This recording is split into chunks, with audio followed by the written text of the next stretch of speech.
on va en 4 retenir que tiens. Alors, lorsque on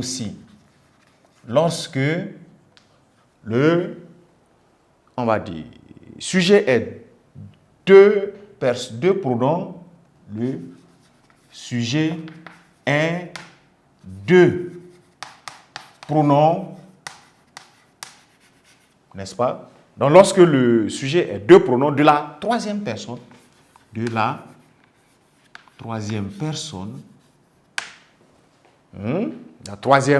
personne, particulièrement du singulier, parce que l'autre n'est peut-être pas, voilà, nécessairement, la troisième personne du singulier, vous voyez, le pluriel naturellement va être le pluriel. Voilà pourquoi l'enjeu est surtout peut-être sur le singulier.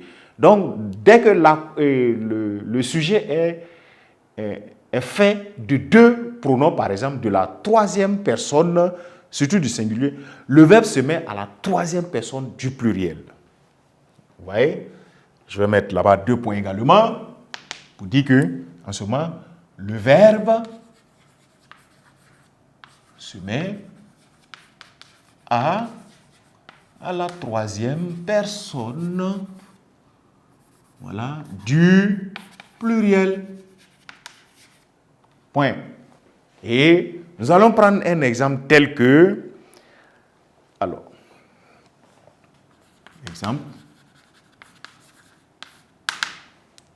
lui et elle, voilà, on va dire, connaissent.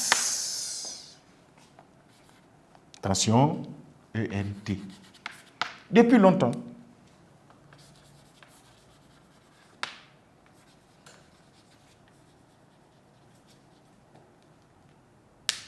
Lui et elle se connaissent depuis longtemps. Donc, troisième personne du singulier pronom. Troisième personne du singulier pronom. Au fait, dans ce genre de pronoms, que faire? Est-ce qu'il faut accorder avec l'un pour laisser l'autre? Non. Il y a une moitié de la première règle dedans. Vous voyez, même c'est coordonné. Mais d'autres peuvent être coordonnés sans que ce soit la troisième personne du pluriel, quand ils sont des pronoms. Mais on vous dit que quand il s'agit de la troisième personne du singulier, faites attention dans l'accord en ce moment, n'est-ce pas? Vous allez avoir le pluriel de la troisième personne qui prend les commandes de l'accord. Lui et elle se connaissent. Alors, si vous avez un exemple pareil, en 5, on va avoir d'autres pronoms particulièrement. 5. Alors, les pronoms sujets de différentes personnes, mais coordonnés, se mettent au pluriel. Donc, les pronoms, n'est-ce pas? Alors, qui sont particulièrement les pronoms sujets de différentes personnes, n'est-ce pas? Mais coordonnées, voilà, pardon, vous avez les pronoms sujets de différentes personnes, mais, on va expliquer, mais coordonnées aussi, n'est-ce pas, font que, n'est-ce pas, le verbe va être en ce moment au pluriel. Alors, ils sont coordonnés, on va préciser la conjonction là, parce que comme on en a plusieurs, coordonnés par et. Quand vous avez ce genre de sujet, c'est-à-dire un groupe sujet ou bien un sujet qui est composé de pronoms, qui soit de différentes personnes, première personne plus deuxième personne du pluriel, par exemple. Vous et moi. Voilà un sujet, par exemple, le verbe qui vient après lui va nécessiter un accord a priori pluriel. Mais est-ce qu'ils sont tous les mêmes? Non. Donc, c'est ce qui fait qu'on va dire les pronoms sujets de différentes personnes, mais coordonnés par « et » impliquent l'accord au pluriel. Donc, implique, on va dire, implique l'accord pluriel. Voilà.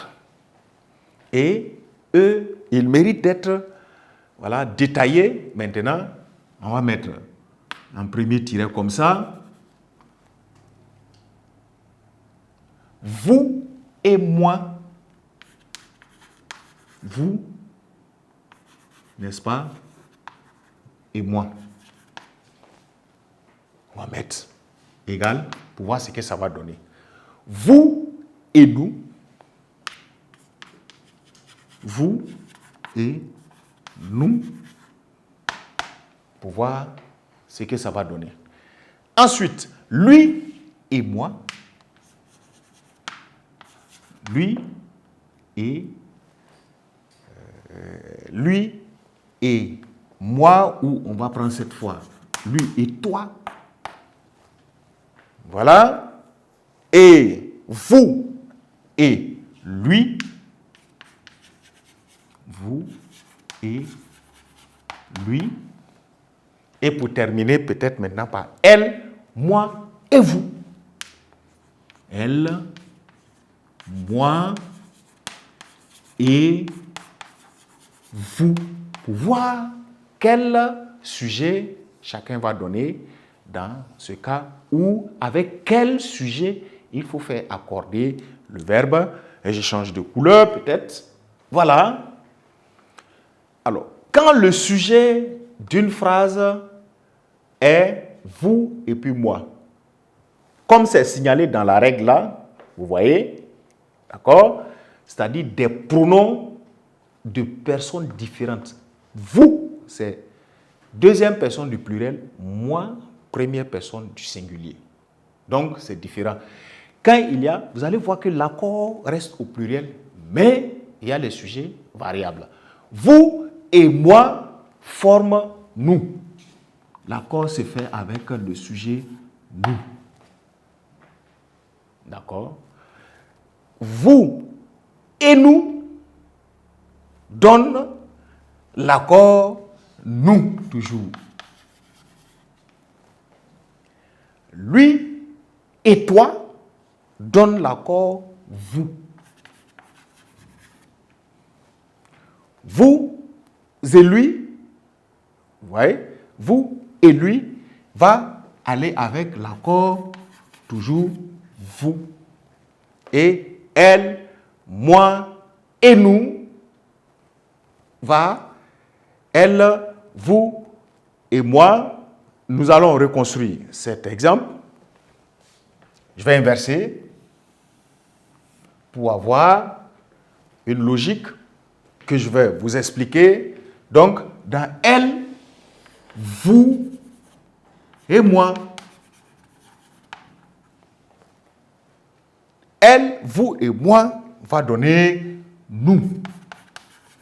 Alors, pourquoi on a inversé ainsi?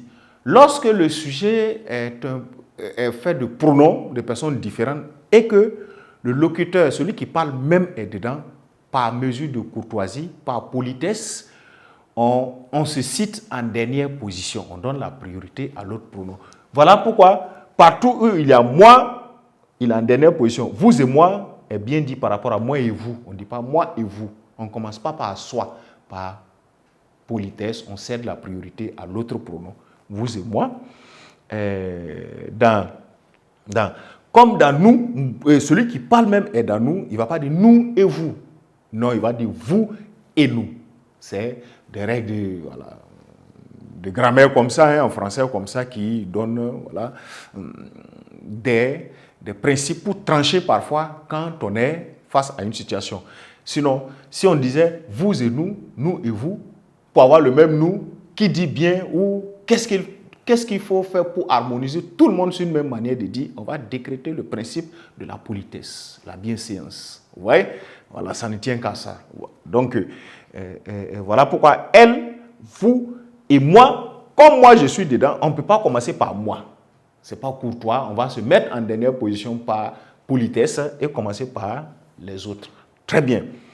Voilà les particularités du sujet, voilà, que nous allons maintenant, dans un exercice appliqué, essayer de pratiquer pour pouvoir faire différents types d'accords.